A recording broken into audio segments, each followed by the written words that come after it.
Hello, folks. Thanks for joining us today. We apologize for the technical errors, and we're glad that those of you who are joining us have stuck with it. And we will get on with the conversation as soon as we can. This is an Ask the Pet Food Pro chat brought to you by Pet Food Forum and the editors of Pet Food Industry. And the reason for these chats is to offer an opportunity.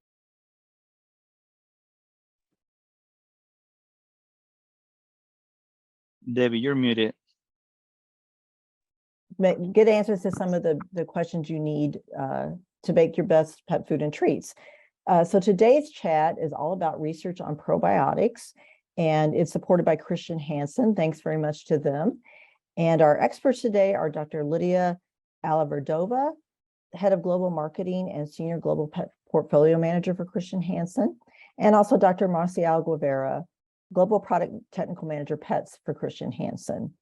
Welcome, Lydia and Marcial. Thank you for being here today, and thank you for your patience. Thank you for having us. So real quickly before we get going, we are muting you all so we can carry on a good conversation here and not be interrupted. So please enter your questions or comments in the chat box, and we'll get to as many of those as we can. Many of you sent questions beforehand, and we're going to go through quite a few of those too, so thank you for those. And finally, this is being recorded. You can access the recording starting in about a week at petfoodforumevents.com, and then click on the Ask the Pet Food Pro tab at the top. So first thing, while we start the discussion, is we want to make this clear that it's going to be focused on probiotics. Lydia and Marcial can speak in very general terms about prebiotics, symbiotics, postbiotics, all the different biotics, but this is really about probiotics. So I just want everyone to understand that.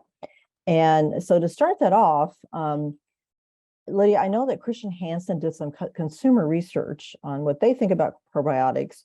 So why did you do that, and what were the key findings? Thanks, Debbie. Indeed, we had completed a series of different market research initiatives with pet owners directly. And the reason for that is because we always wanted to ensure that we can support our customers all the way. So success of our customers when they actually include the probiotics into their products is important to us. And we believe that at the end of the day, feeding them and giving them the insights directly from the pet owners specific to what pet owners want to see about probiotics, what claims they want to see on the label, how do they use it, when do they use it, how frequently they use it. We were very curious to find out the littlest details possible about the usage. And that is why we went directly to about 1,000 pet owners in multiple countries. We focused on the USA and China to begin with. And we've addressed both users and non-users of probiotics because the two have a different side of stories to tell. Sure. And we were interested to understand both sides, the people who already are using and loving it, and those that aren't using, what can we do to make them use it, or why aren't they using the probiotics? And we discovered a lot of great insights through that research. Just to mention perhaps a few. First and foremost, we've confirmed that the usage of the probiotics in the United States has been growing year on year.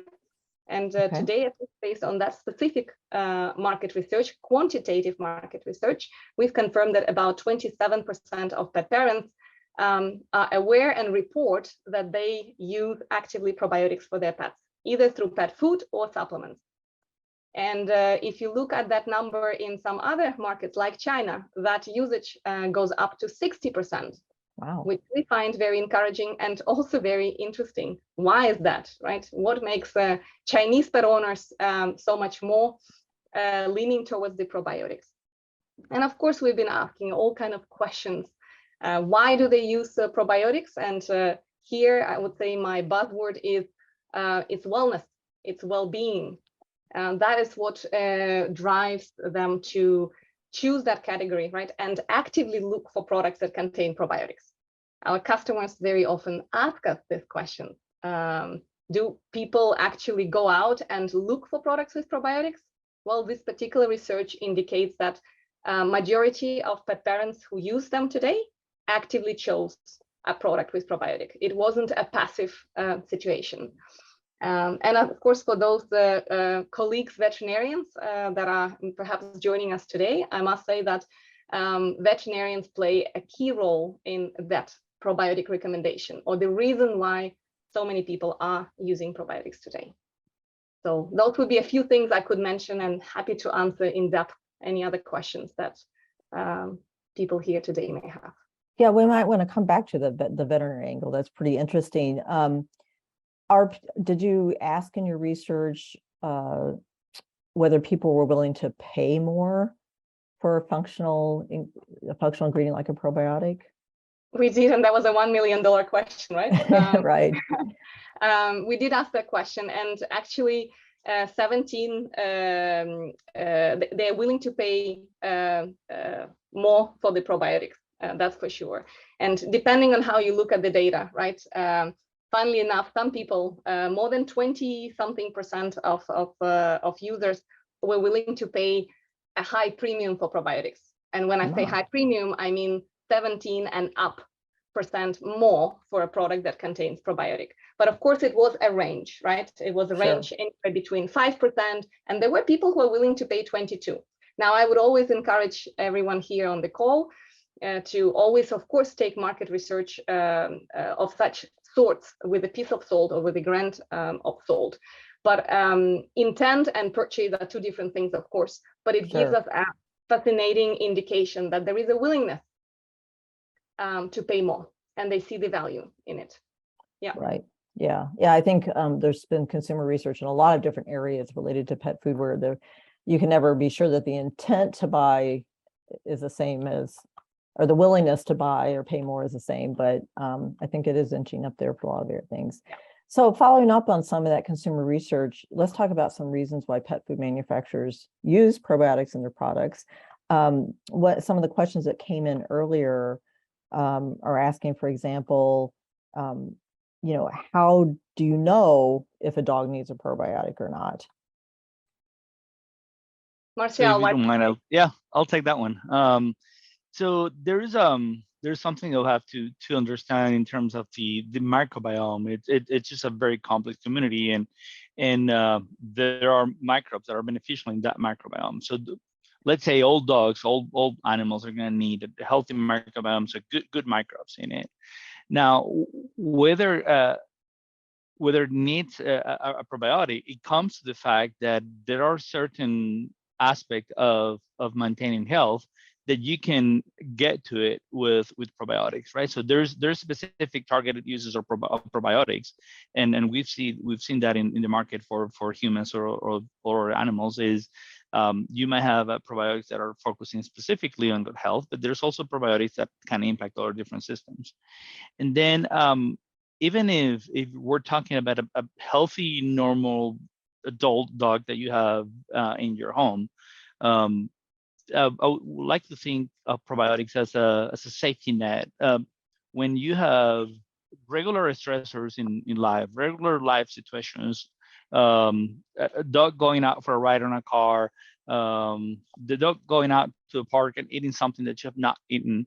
So those things, that's when probiotics can help provide that safety net and helping support or maintaining that health. All those stressors, of course, are going to have an impact on the microbiome. What we're trying to do with probiotics is just to maintain a more stable, a more normal situation for that dog. Okay. And I'm assuming that that's partially the veterinary recommendation, is they may be recommending it for specific situations or patients. Yeah, absolutely. In general, pet owners or pet parents, depending how what term you like, they trust the advice from their vets in several aspects, selecting food, or in this case probiotics. That it's a very strong aspect of recommendation. It's understand that the vet is recommending it, and again, recommendation might be for specific issues, specific cause, or just as a regular way of providing that safety net or maintaining health. Okay. Lydia, what is the main strategy, Marcel was giving a little bit of an overview of the microbiome. What is the main strategy for gut health for pets in terms of cost and benefits? What do you see your consumer or your customers doing? Is it organic acids, is it probiotics, is it prebiotics? Yeah. Is it all the above? Yeah, I spent most of my professional career in the pet food industry, right? And I think here there are always two sides of the story, right? There is what consumer or the pet parent want to achieve. There is science, of course, always, and what we believe at this point in time, what we know about the ingredients. So both needs to be considered. But I would say I always look at it from those two sides. And what I believe is that in order for any new technology, right, or in order for you to stand out, or for people to start actually actively picking up a technology and adopting it, you need to have some level of awareness.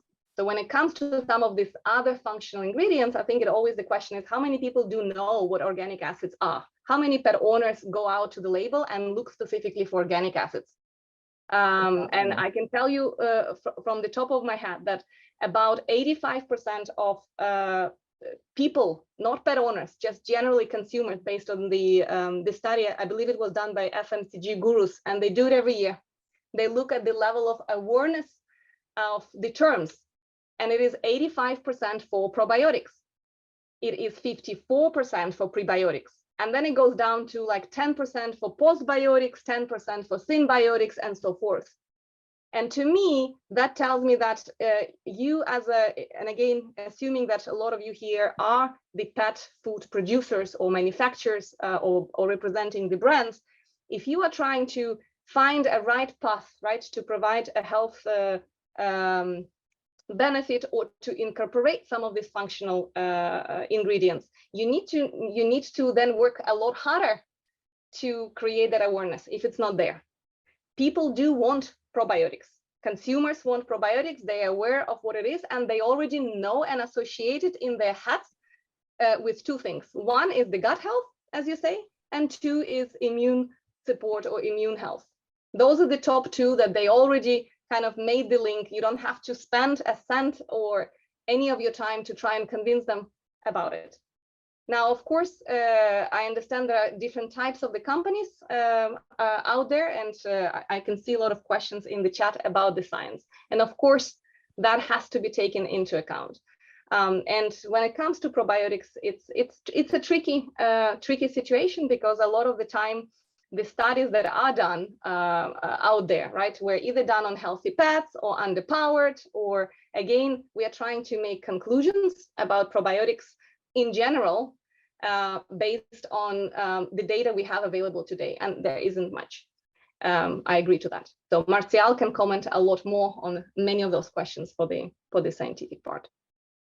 Okay, yeah. Well, before we, and this actually I think is a lead into some of the studies that have been done and that we do know about. I think Marcel, you said something about many probiotics, create certain reactions and conditions. So can you give some, people are asking for, are there any examples of probiotics and what they address? Any specifics? Yeah, so we have to keep in mind that we're talking in general here about probiotics, right? Right. But that's a very, very broad term. By definition, a probiotic, it's a live microbe that has to have a beneficial effect when given to an animal, right? So that definition has a couple of things. One has to be alive, and then has to have a proven benefit. Now, when looking at probiotics in general, in the literature or in the market, some of those probiotics might not have a good efficacy, right? It's not proven efficacy. So, but that's not saying that all probiotics do not work, right? So with probiotics, we have to keep in mind that there are not only the specificity of a genus species, but also the matter of the strain. And we drill it all the time when we have this conversation that the strains matter. Like the strain do matter in impact. When we're thinking internally, when we're thinking about a probiotic, we have to screen through dozens, if not hundreds, of strains of the same genus species, because some of them are going to have different, let's say, different skills. When you think about, for example, humans, some are really skilled at mathematics, and some are really skilled at for example, running or holding their breath. Like there's a guy that can hold his breath for like over 7 minutes. So that's amazing. But not everyone has that skill. So when thinking about these strains, again, same genus, same species, but they're going to have these different.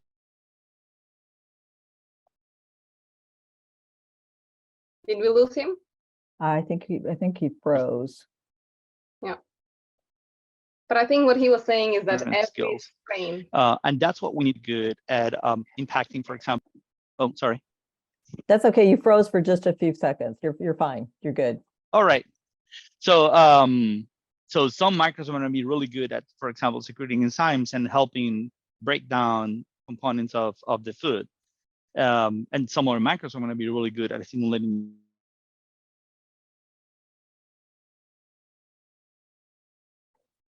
the immune system in the gut, which is very large. Also, some other microbe that might impact then what other microbes are doing in the gut. So through competitive exclusion,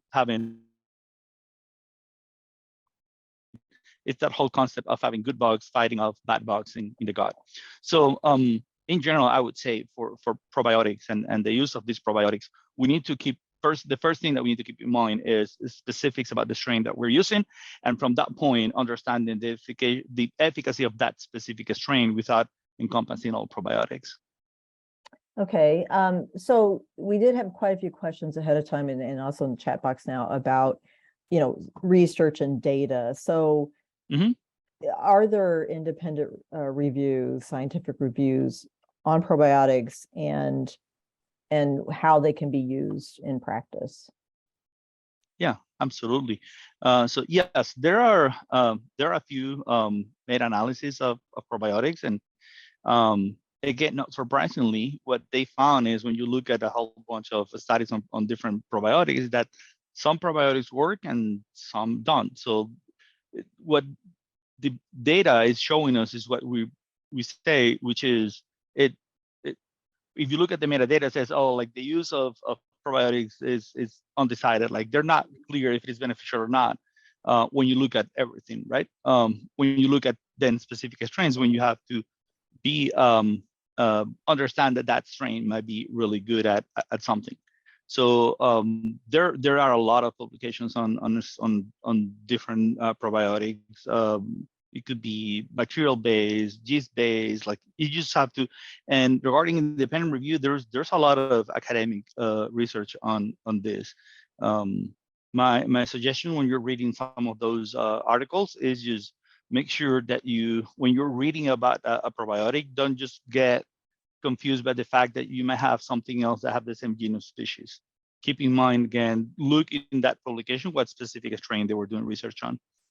And I'm assuming also what animals.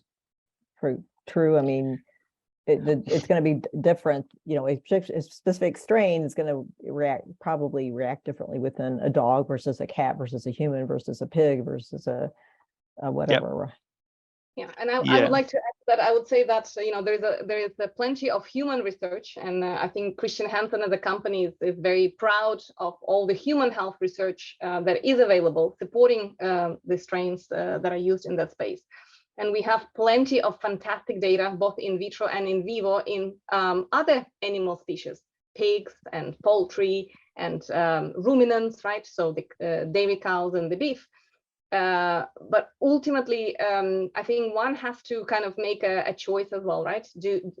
And understanding that the way the studies are done in pets is very different than the way the studies done in human health or in production animal health.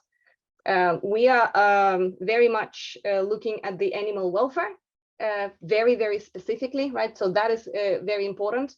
So sometimes we have to rely on the data in other species because we simply need to assess what is available there before us.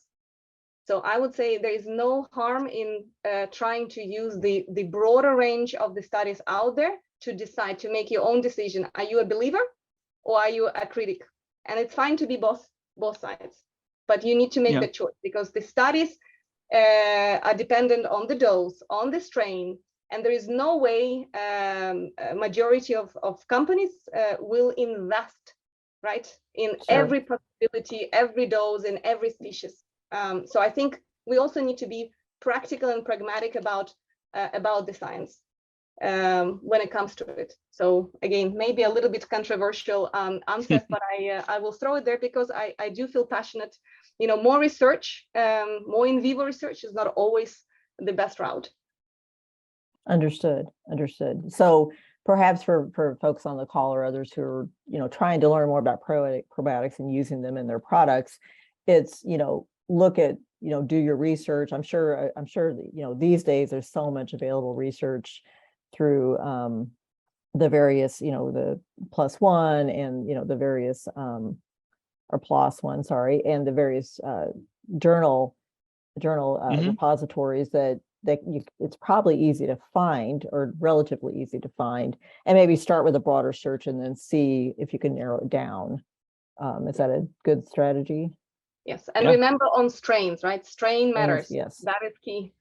Even if you have I think someone was asking in the chat about Bifidobacterium infantis.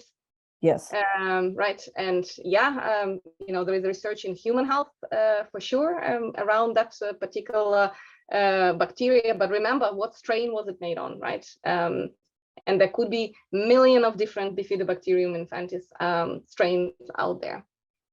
So yeah, always remember that the research is strain specific and dose specific.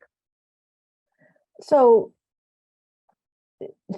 do companies like Christian Hansen that offer probiotics, I'm assuming you've done your own research on the very specific strains, and that's why you're offering them, correct? Marcial? Yep, absolutely.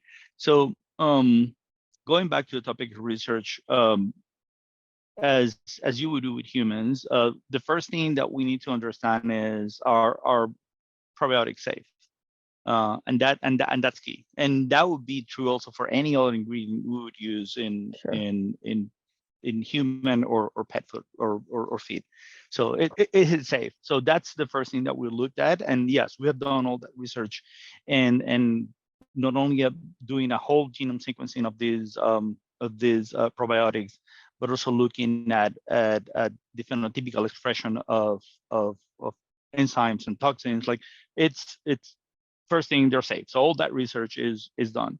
So the second step, of course, you might do in vitro research to determine modes of action and understanding and screening down to what are the best strains or the potential strains that you could use for probiotics. So in our case, all that research was also done. When I was saying that that strain matter is because we see that even in our product, one of our products, for example, we have 2 different strains of the same microbe. When you look at genus species, it's exactly the same, but there are two different strains, and the reason for that is one of them is better at doing one thing, and the other one is better at doing something different. So we're trying to pull different modes of action to have a better product. So that in vitro definitely provides you that ability to screen a large number of strains down to the ones that have potential. Then, of course, the next step is we start with pilots, small scale pilots, smaller number of fewer dogs, just to understand the potential of those probiotics being effective and safe in dogs. And that research has also been done. So we've demonstrated the probiotics are not only safe when we look at their genome, but also when fed to dogs and cats, they're fine, they're safe. No parameter is being altered when we look at those safety studies. And then, of course, the next step in which we are is running good controlled, blinded studies with a larger number of dogs. And those are not easy nor cheap. So it takes time to design a good study, and we want to do it right. And we're in the process of running those studies at this point because we want to have good data to back our products. One thing that we also have to keep in mind, and this was part of what we discussed back in May Petro Forum, is that is great, but I see a lot of comments in the chat about probiotics needing to be refrigerated, and that might be true for some probiotics. So some probiotics are very sensitive to temperature, and some are not. So you have bacillus that can be spore forming, and once that spore is formed, it's very resistant to harsh conditions in the environment, and can stay in that dormant stage till conditions are right in the gut to then go into the vegetative phase and come back to life if you want. So not necessarily all probiotics need to be refrigerated, but definitely there are some that need to be. Does Christian Hansen publish any of its research? It sounds like with the companion animal research you're doing, that's not quite even at that point to consider, but does your company as a whole publish your research? Yes. Yeah. Yep. Go ahead, Leah. No, yeah. If you look up for Christian Hansen in again human health space or production animal space, plant health space, and so forth, you will find a lot of different publications supporting our strains in different combinations. And as you mentioned, we are relatively new into pet segments, right? So we've only been up and running for so much, right? And again, I would say definitely, as Marcial mentioned, good studies with the right number of pets, following all the possible limitations and the critical points of control take time. Sure. And, oh yes. I think we were very sensitized at the start around the large variety of studies out there that were inconclusive. So at least we are trying to, I guess, manage and de-risk our studies to the best of ability. That's why the pilot studies are always the first step. And as Marcial mentioned, we learn something, then we adjust and we try different ways. And one other aspect I'd like to mention is that a lot of the studies out there, note if they are done on absolutely healthy pets, right, or pets with some predisposed or some conditions on the back end of them. And a lot of the studies that you will see were done, for example, to support the registration in Europe, which requires manufacturers of probiotics to run studies on perfectly healthy dogs and cats.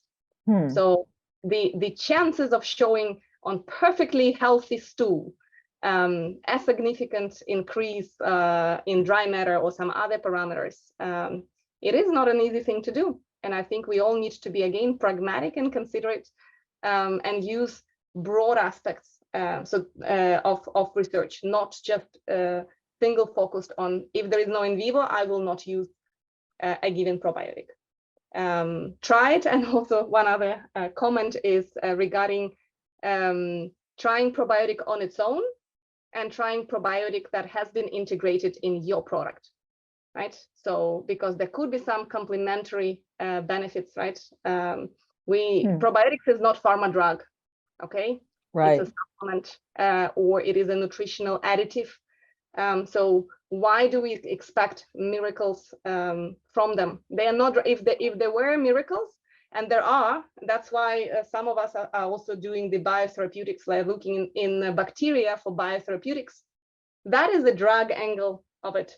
But we are talking about probiotics as dietary supplements or feed additives. So I think we need to really consider those differences. Right, right. So we've touched on this. You mentioned some of the chat comments and questions, Marcel and Marcial, and we had a lot come in beforehand about processing and the survivability of probiotics. I think probiotics have been used in pet food for quite some time, and I think the concept, the original thinking, the original concept is that, oh well, if you put them in an extruded product, before you extrude, they're just going to die anyway, right? So where are well, I guess I'll start off with which are there some, I'm assuming that there are some species and strains that are that are hardier, that stand up to heat better. Yep. So can you talk a little about that, and we'll get into some more Sure. specifics after that. Absolutely. Yeah. And so when we think about, again, going back to the concept of adding a probiotic, it needs to be a live microbe that when fed has a beneficial effect. So keyword live. So it needs to be alive when it's consumed. So that means that it has to go through processing, staying alive, and then staying alive through the whole shelf life of the pet food or the supplement or treat or however you're going to be using it. So extrusion is designed to kill microbes. That's it. That is by design what it was This is true. cooking and kill. So based on what we know, our probiotics will not survive going through extrusion. So recommend even spore forming. So the recommendation is to apply post extrusion. So that means that you can apply it with a palatine, with the fat coating after extrusion, and even though at that stage the kibble is still warm, even the fat is going to be warm, so they can coat the kibble. Those temperatures, the probiotics would be able to withstand. So we have plenty of data looking at our stability of our products, and data that we're working to put into a format that we can share in a white paper of sorts. That yes, our probiotics are not only stable when we have them on our pack before being applied, but it's also viable after it's applied to the kibble and put into a regular kibble on a regular packaging for 24 months. So we do have that aspect in consideration. We also know that when you're saying with probiotics, like if you're saying that your product contains probiotics, then you need to guarantee those probiotics, and that's just regulation that you have here in the US. If you're going to use the word probiotic, you need to guarantee that you're having a number of microbes alive.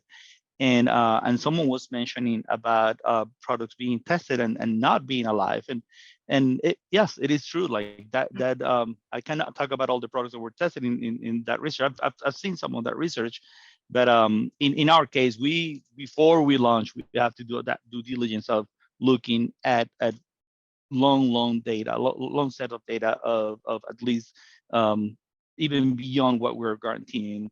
Being completely transparent, like we're guaranteeing 24, it's because we've gone beyond. We know that it's gonna be fine. Yeah.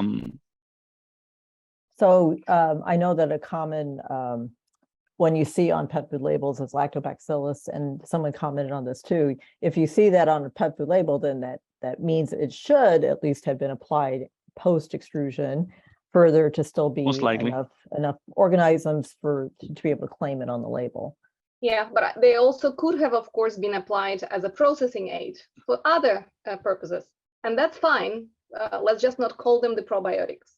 Yeah, that's gotcha. okay. It's okay to include bacteria, good bacteria, right? For other, because they have plenty of talents, right? They do have a significant effect against potentially harmful microorganisms, right? True. So if you have Salmonella or E. coli not in check, right? There are companies that are experimenting with those good bacteria, and they do that also in human industry, right? If you think why your salad stays so fresh in the supermarket for so long, guess what? They spray them with good bacteria sometimes, right? And there are other foods out there, the yogurts that get an extended shelf life because they have good bacteria that have that impact.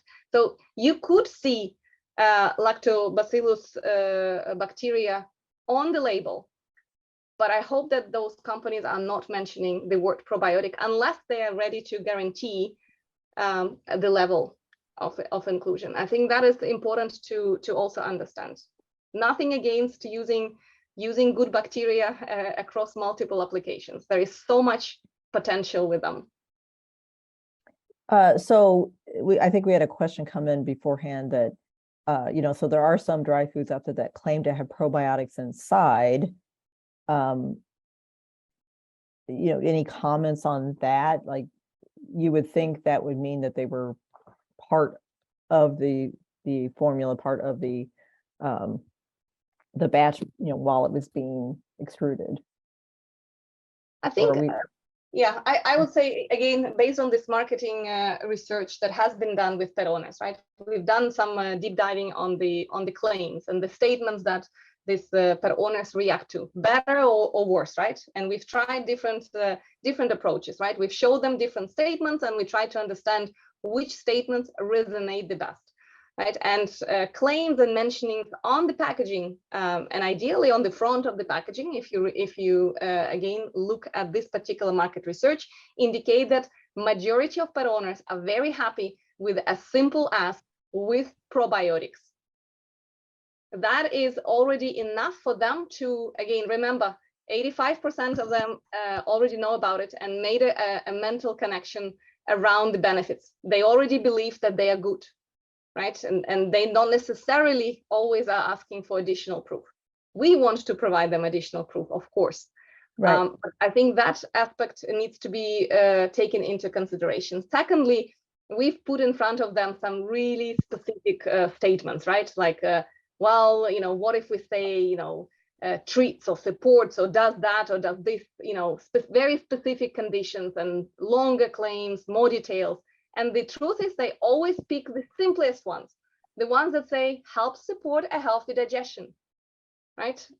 Which again makes me reflect and think, are we as an industry also overcomplicating sometimes some of the statements on the packaging? Sometimes people just need a simple reassurance that this is good and they trust your brand. And of course you should have all the substantiation in place, but they trust your brand.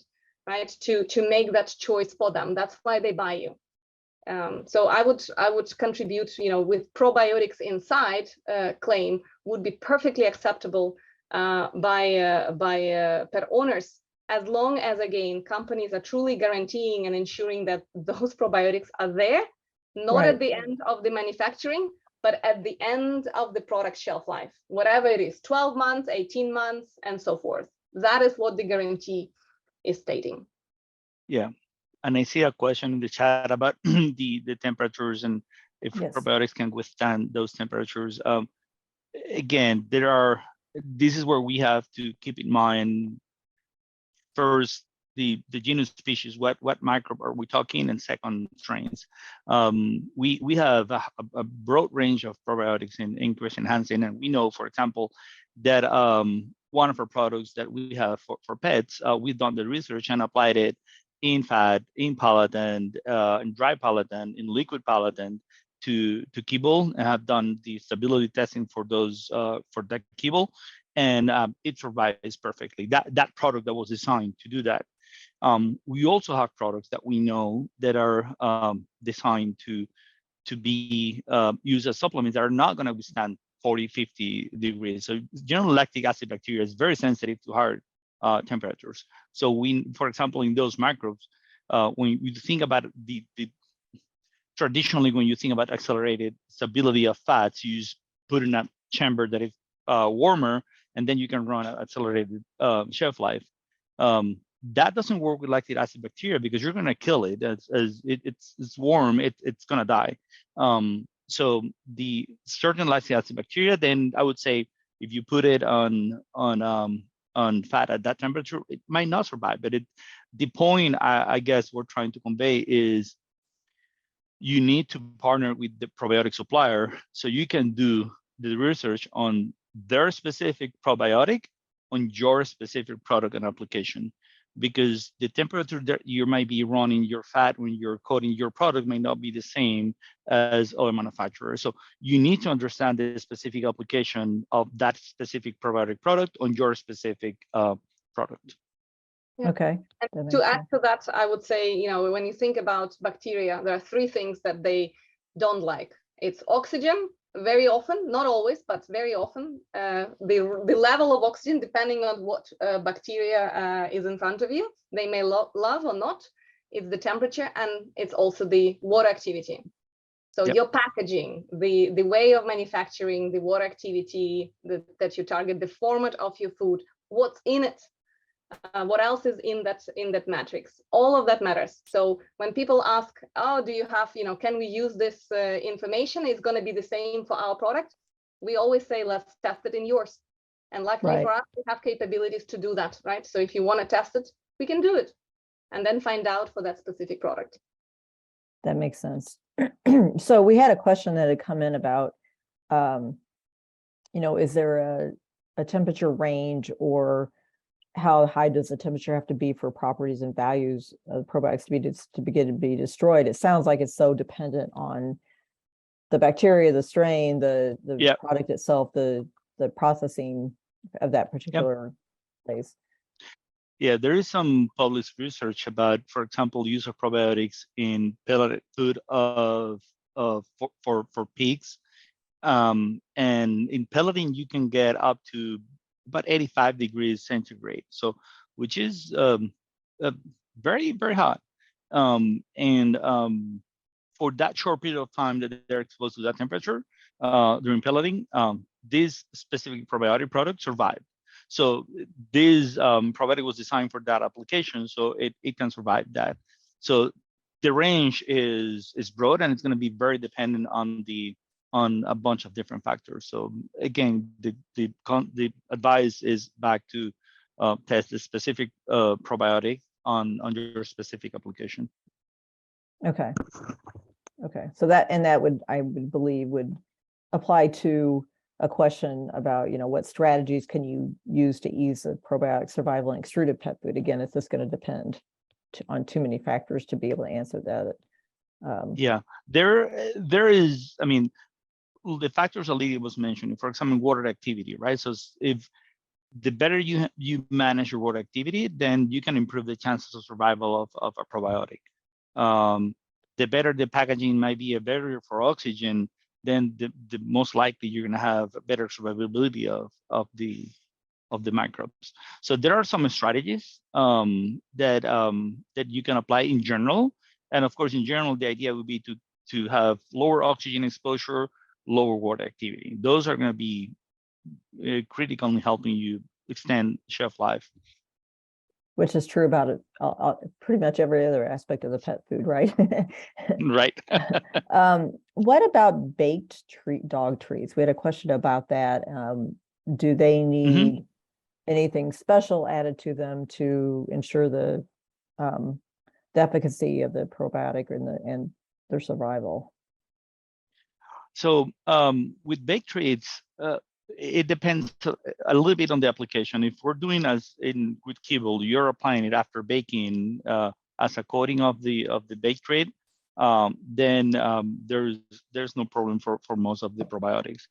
If you're gonna make it part of that mash that is gonna be cooked and baked, then that's when you need to understand the specifics about the processing of that baking. Is it going to be low temperature, long time, which is the case for some treats?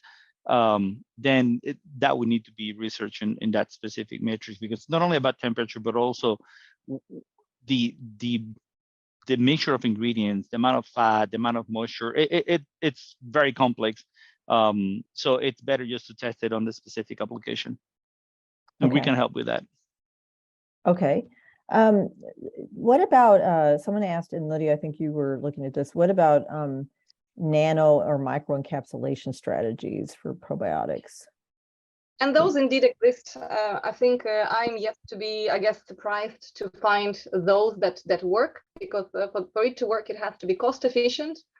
And it has to actually not just survive through what typically people try to do, is put it in nano or micro encapsulation and then still put it through extrusion, right? So one thing is to survive the extrusion, and then there is another thing to survive for another 18 months.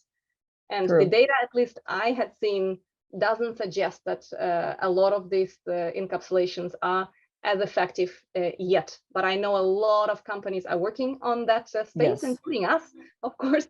Because how cool would that be, right? To able to deliver probiotics in different ways, and to further expand the application range of where they can be used. But at this point in time, I would say I have not been convinced as much. But I've seen some studies around it. Okay. Switching gears a little bit here, we had a question come in earlier about, have you heard of para probiotics? Are paraprobiotics more effective than probiotics and supplements for pets, and especially in terms of shelf life? What are paraprobiotics? Because I've not heard of that. So yeah, well, technically, again, there is, I believe, no super official yet definition of parabiotics. I think we are still playing in a bit of a gray zone there, but technically people do refer to parabiotics as a dead bacteria, right? That were either killed in the process and still may have some impact. And then, of course, there are other definitions such as postbiotics and so forth, right? So parabiotics and postbiotics are two different things. okay. So don't assume that just because you've added lactobacillus bacteria or lactic acid bacteria into your formulation and they died with extrusion, that suddenly you will see a significant impact. It may or may not happen, so to speak. And again, you have to evaluate that. What I can tell you that in vitro research that we've done indicate that it's not always the case, that when you inactivate them, they don't always retain their activity, right? As example, we've done in vitro research where we had tested Enterococcus faecium strain, both alive and inactivated. In terms of, I believe it was gut integrity, Martial, or immunomodulation or something along those lines, as well as, again, impact on Salmonella or E. coli and so forth. And we've seen that when it's inactivated, it wasn't working. Again, so, but it can be strain specific. I don't want people to leave the meeting thinking that it cannot be done. It probably can, but it has to be tested. Yep. Okay. It is, as just to build on what Lydia said, it's a strain. It's specific to the microbe and the strain if after an activation is going to have efficacy or not. Okay. Follow-up question on the processing and extrusion. You talked about the effect that temperature can have. What about pressure? Because extrusion does exert a certain amount of pressure. That's part of how it works too. Does that affect the survivability of probiotics? Yeah, absolutely. So both aspects, temperature, pressure, and all the mechanical energy in the extrusion would impact survivability of the in general about microbes, not only probiotics. That's why there is, for example, that process of it's called high pressure pasteurization that can kill microbes as well. So pressure in itself is a factor that it can impact and can kill microbes. True. We do that is a common, or becoming a more common preservation method for especially raw pet foods, right? Let's switch gears to claims. So I know this will vary by by country, by region, but what health benefit claims can be made with adding probiotics to a dog's diet? Can you say gut health, firmer stools, less gas, etc.? Sure. So there's I would say this is one that we're going to tackle, Lydia and I, from two different angles, right? From when you look at and keep in mind what Lydia mentioned earlier. So we're in the food realm, right? We're in it's a food additive or a food supplement. We're in the food realm, and we're not in a drug environment. So therefore, we cannot make claims, or we should not be making claims in the pet food industry about curing, improving, about managing symptoms, or like using it for allergy. So those would be big no-nos from a realtor perspective in general in the globe. So with that in mind, we have to look a little bit of that claim on the probiotics supporting normal processes in the body. By that, I mean supporting a healthy digestion, supporting the right immune response. So that's it. It's supporting healthy, normal functioning of the body, and that's what we should be looking at. Now, I would like to hear from a consumer perspective, if Lydia can talk about it, is what claims they're more interested about. One thing is what we can make, but also it's what consumers are interested about. Yeah, and here I do believe I alluded on it a little bit earlier in one of the other questions, but I would encourage everyone to think simple. people are looking for simple solutions. They also do not spend hours reading the label when they make the purchase as well. They seem to be reading the label from what we see, and they seem to show genuine interest to understand what is it they're buying for their pet. But they also do not spend hours to try and understand it. So the simpler we make those statements and claims, the easier we make it for them to see it on the label, the better it is. From the research we've conducted, as I mentioned, simple claims such as with probiotics, or, for example, statements such as with relevant pet probiotics, or because again, we need to remember these consumers or pet owners, they like the notion of probiotics and everything that is associated with them. The moment you start digging deeper, and this is where qualitative research was very handy, because we've interviewed these people, right? So we spent hours with them to try and understand what do they actually know. And when it comes to that, their knowledge is a little bit vaggy. So they're not as deep on it, right? So again, all they want to hear is reassurance, right? That whatever probiotic you as a brand chose to put in is relevant for the dog or the cat. A note, they don't ask necessarily for it to be cat-specific probiotic. It's a mixed feeling, right? So some users want it and some don't, but it's not the main driver from what we see. Interesting.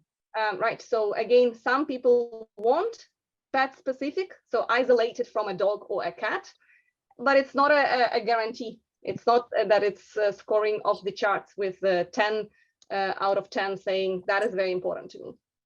And the other aspect to consider there is, again, simplicity. So they want a statement that says veterinary recommended probiotic, right?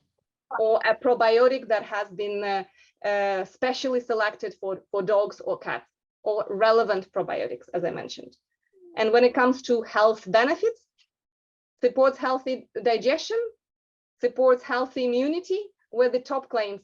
We've tried really cool statements, and we thought they will absolutely choose them, right? The ones that all of us marketeers in pet food space are dreaming of. And they were always picking the simplest ones, because that was something they understood easily and it was enough. So again, that made me reflect, are we overcomplicating sometimes? How many claims should there be on that packaging in order to sell that pet food or pet supplement? So I would encourage those here that are involved in claims to really take that into consideration. Very good point. That it probably applies to all kinds of pet food marketing and treat marketing, all aspects of it. Well, I think we're going to start wrapping up here. Thanks to everyone for hanging in. Someone had asked for some specific links to research studies in dogs and cats. Lydia and Marcial and their team will be getting all of your questions after this, and they can reply specifically to some of these if you did not get your question answered today. Sorry, wanted to make that clear. We are going to wrap up now, as I said, and I want to thank everyone again for participating, and especially to Lydia and Marcial for sharing your expertise. Thanks again to Christian Hansen for their support. We do have some other Ask the Pet Food Pros coming later this year, and you can watch for those. And we also have a number of pet food industry webinars. Later this year, we have a conference coming up in Bangkok. If you happen to be in that part of the world in October, that's Pet Food Forum Asia. We also would really appreciate your feedback on today's chats. There's a QR code you can use here, or we also will be emailing a link to that survey. And then finally, just a reminder that this has been recorded, and the recording will be available in about a week on petfoodforumevents.com under the Ask the Pro tab. Thank you again for joining us today, and we hope you enjoy the rest of your day or evening. Thank you, Debbie, for moderating, and thanks so much for all Thanks, your Debbie. time. Thank you.